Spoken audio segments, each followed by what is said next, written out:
Hi everyone, welcome back to 10 Questions with our Meet the Founder series. Today I am joined by Hazel from Mind Monsters. Thank you so much for being here with me. You're welcome, very nice to be here. I guess start right at the beginning. Where did the idea of Mind Monsters come from, and where did it all begin? So Mind Monsters Games, we're building a product called Betwixt, which is a playable, immersive story of self-discovery with evolving generative artwork that responds to your choices in the game. The idea came from my co-founder, Ellie. Ellie was working in tech, various different sort of arms of that world, and quit her job to study mental health for about 5 years. And as she was doing that, she interviewed a hell of a lot of people, both therapy practitioners and people who've been through therapy process, to ask them what they were doing that helped. And she landed on something really interesting. Every time she asked people which apps they were using that helped them with their mental health, they all had answers. They would reel off a lot of the apps that we all know about, sort of Calm, Headspace, some of the journaling apps, etc. And they would wax lyrical about how great these apps were. And then she would ask the question, how often do you use them? And by and large, people would say, well, actually, I don't really, or I don't anymore, or I used to use them for a bit, but I stopped. And so she asked and said, well, what do you use then? And found that one of the most common answers was that people were playing video games to escape into a different reality and to focus and essentially just calm down. So she thought, right, well, how can we combine these two bits of information? And decided to try and look for somebody that would help her to build a video game that at the same time was a mental health app. And that's where we began. We started out creating something that was intended to be a mental health app. We don't call ourselves a mental health app anymore because we're focusing on self-awareness. So the idea is that you step into this crazy dreamlike world and meet this mysterious character called the Voice. And as you journey through that space, you ask and answer the types of questions that help you to build mental self-awareness, which of course is linked to greater wellness, more robust and respectful relationships, greater success, better health, etc. When people talk about the people they spoke to, and I'm like, oh, I would definitely fit into that category. So can you tell me a little bit more about what you're hoping Mind Monsters will change? Well, we're hoping that it will change a number of things. On the level of the person using the app, we hope it will help people to build self-awareness and all of the things that will help them to do. But we're also hoping that we want to start a new trend which allows people to take the utility of apps like a mental health app, but it doesn't need to just be mental health, but to build them in a way that puts engagement first. Because there's a massive problem with especially wellness apps. There are so many brilliant mental health apps out there that are really well put together and they have excellent advice. And in developer-led trials, they really create amazing changes for people. But in the wild, people don't stick with them. So the retention rates are, average 3% or something like that. And if that's the case, these things are not going to perform the way we need them to. With mental health being such a big problem, it's getting much worse and has been getting much worse over the course of COVID as well. We need to have programs out there that people will stick with. So that was our goal, was to create a program that was engaging first and helpful second. We hope that we won't be the only people trying to do this. You mentioned there the different kind of levels that you're hoping to change, as well as 3% retention rate, which sounds ridiculous. I guess when you were first building Mind Monster, who is it designed for, and who are you hoping that it will help specifically? That's changed a lot. When we first had the idea, we were going to aim it at young adults because it seemed like the obvious thing to do, but we were prepared to see who was going to connect with it most. We found that young adults really weren't our target audience. The people who were getting the most out of it were a little older or a lot older. We really tried to find a particular age group that was, the actual perfect segment of people, but it wasn't possible. We had people sort of as young as, well, actually we had some teenagers, but mostly it was people early 20s, up to people in their 60s. And across the board, they were getting as much out of it as each other, albeit using it in slightly different ways, because the level of self-awareness you come to the app with will change the way that you engage with it. You know, are you just scratching the surface, or are you going really deep? And it's fine for both. So there is no real demographic that we're aiming for, except that the people that really struggle to stick with the current solutions that are out there tend to be the people who really like to engage in immersive experiences. These people are either gamers or readers. And so our perfect person is any gender, any age, but they have an imagination that they want to nurture. That's really interesting. And from what you've described, I imagine there's many things different, but if you could expand a little bit more about what makes My Monsters so unique and how is it different from anything else out there? Yeah, I mean, yeah, there's a lot that's different. So it's a choose your own adventure story, essentially. So instead of having people come in and name a problem that they're struggling with, and then looking for the answers or the tips for that particular problem, ours is, we have not got any diagnosis words in there at all. We don't want to run the risk of people stigmatizing themselves further by connecting to a diagnosis. And we're not a medical app that's aiming to treat any particular diagnosis. So people come into it regardless of whether they feel that they have problems with their mental health or not, because it's beneficial to both groups. So that's one thing that's different. You don't need to feel like you have a problem in order to pick it up. And then, of course, the process that you experience, the actual journey itself is very, very different, because you go into this 11 chapter story and work your way through it as the lead character in the story.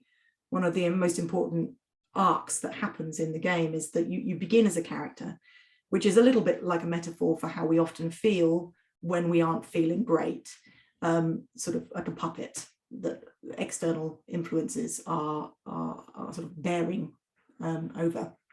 And as you go through the game, you level up through these different levels. So you become the hero, and then after that you become the author, and after that you become the architect. So the idea being that you are internalizing your locus of control and seeing yourself not just as a character or a puppet in, you know, the life, but as the person who not only gets to star as the lead role of the hero, but actually gets to write the story, actually gets to create the reality. Amazing. Thank you so much for sharing all of that. It sounds amazing. Are there any kind of success stories you can share about the impact you've had to date? Yeah, we've tested now with over.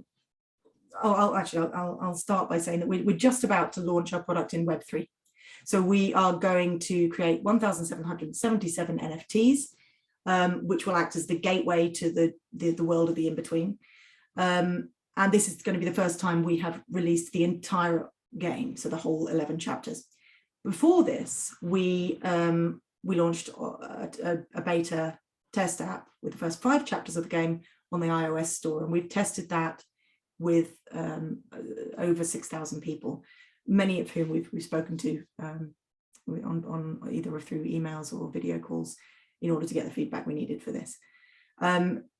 So our first success stories were just when we were putting out our feedback forms and speaking to these people and hearing that it was working, because we really didn't know if we could pull this off. We thought that people would like the story, but as soon as it started to smack of therapy, they'd get a bit bored and, you know, and leave it. But that wasn't happening. So that was our first big milestone, and we had to experience that a number of times before we really believed it. Most recently, our biggest success story is that in moving into Web3, we have won a $1 million grant from Gala Games, who are a sort of Web3 gaming giant, which is amazing, because of course it means that we can bring on much more staff and work at a much better rate. So we breathed a big sigh of relief after that, and we've been able to sort of relax into the process of getting this thing done, take a little bit more time to get the NFTs out there, because originally they were the plan to really bring in some money. Now we don't need it so urgently, so we can do it properly. Congratulations. That is an incredible milestone, and I think it's really interesting to hear about a tech for good company and Web3 kind of interacting. I think at VGV, we've been thinking about when that's going to happen and what that looks like. So it's great to see such a good example of that. So look, I'd love to hear more about you as a founder, and I guess what's the hardest lesson, if you can pick just one, that you've had to learn in running a startup? I think, yeah, there are lots of lessons. I think the hardest lesson to learn is that you need to get really good at killing your darlings and letting go of the perfect idea you just had as soon as you realize it's not working. I think that looking back on our journey through this, it'd be easy to say, oh, this, we had this idea and it worked and here we are. But of course we didn't. We had an idea and we made a version of it that showed us just enough that it worked for us to make the next version. But 95% of the assumptions that we make are wrong. And you only get to learn what you actually need to build by building something and testing it and testing it and testing it and getting more and more and more feedback. So I'd say that was the biggest lesson, that you're probably wrong, but the right thing will be out there if you just look for it. That's encouraging for any founders out there to remember. You've mentioned your co-founder, Ellie. What do you think are the most important, or what is the most important qualities in a co-founder and teammate? This is simple. It's about, literally, it's a similar point. It's about being able to admit when you're wrong and take the feedback. You need to be able to be totally honest with each other when something doesn't seem right, and be able to hear the other person saying, I think that's a bad idea because, and to be able to back down, which sounds super easy when you're not in the middle of it. But when you really believe in your idea, it's so hard to be able to say, okay, hang on, I'll take a step back. So I'd say that it's that sort of flexibility and humility. I think, as you said, like, it's a simple one, but as you were saying it, I was like, simple on paper, less simple in practice. So yeah, congratulations on maintaining that. I guess, we're, VGV invests in tech for good companies. We love finding out about all these different really interesting ideas. Aside from My Monster, are there any other kind of tech companies that you admire? I've recently fallen like head over heels in love with an app called Forest. Forest is one of those apps that is an app that is going to help you get off your phone. And I know there is a few of those out there, but this one really, really, really works. So you plant a virtual tree in your virtual forest, and you set a timer for anything from 10 minutes to 3 hours. And then if you exit the app in that time, the tree dies. And it's surprisingly incentivizing. You do not want a dead tree in your forest. And you also can play a soundscape while you're doing that, sort of thunder or rain. Actually, if I was going to give them feedback, they need more soundscapes, because the soundscapes are brilliant, but they can get boring. And honestly, it's changed everything, because I'm, as most people are, prone to being distracted by a notification coming through on the phone. And if you're in the middle of something really, really important, that can take you out of the flow state for, completely. And then you have to work to get back into it. And it was just, I wasn't getting enough done until I found that out. And actually, we're doing not something similar, but we've got soundscapes very like that in Betwixt. We were doing them before Forest. I'm not saying we didn't rip them off. They're just part of the game. But that is one thing. It really, really helps. Almost soundscapes that are not intrusive, but they almost function like white noise, and they keep you locked into whatever you're doing so beautifully, because they just take away the highs and the lows of the outside world. It stops feeling so distracting. Well, if anyone from Forest is listening, add the soundscapes, and they will be the perfect. So you have such a, we've spoken a bit about your unique approach to how you're tackling this issue. If someone wanted to find out more about your approach of this kind of combining tech and mental resilience, is there anywhere you would signpost them? Yeah, so our social media platforms of choice are Twitter and Discord. Discord requires an invite, of course. So if you go to our Twitter account, which is Betwixt NFT, BETWIXT NFT, and then there's a link to our Discord there. Our website is nft.betwixt.life. Amazing. And we will of course post all the links here as well, so you'll be able to click them easily.